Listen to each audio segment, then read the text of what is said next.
Kia ora. My name is Nathan Whitaker. I am the youngest brother of 5 siblings and a son to 2 parents who were married until they passed. And this is my story. I flew to Australia in 2005 and I was living a pretty good life for a while there.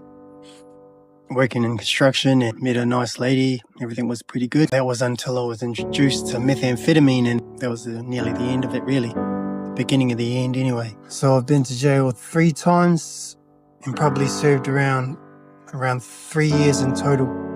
The last time for the offences that I wish to tell you about and talk to you guys about.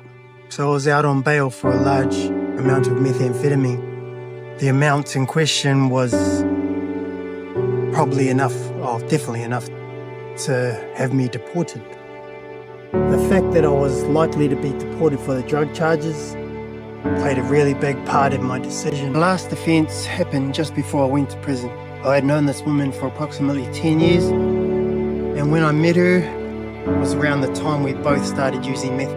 Over those 10 years, we've probably caught up a bunch of times just to get high and, you know what I mean. So whilst I was out on bail, I moved to an apartment in Surfers, which is probably not the smartest idea. One lonely night, I decided to give her a text, see what she was up to, and she suggested that maybe we should catch up, and we did. We all know what catch up means, So we caught up several times whilst I was living in Surfers, and toward the end there, just before I had my court case, we decided that it'd probably better if I moved in with her to save money. We went back home at her place and, got high and, yeah, you know how it is.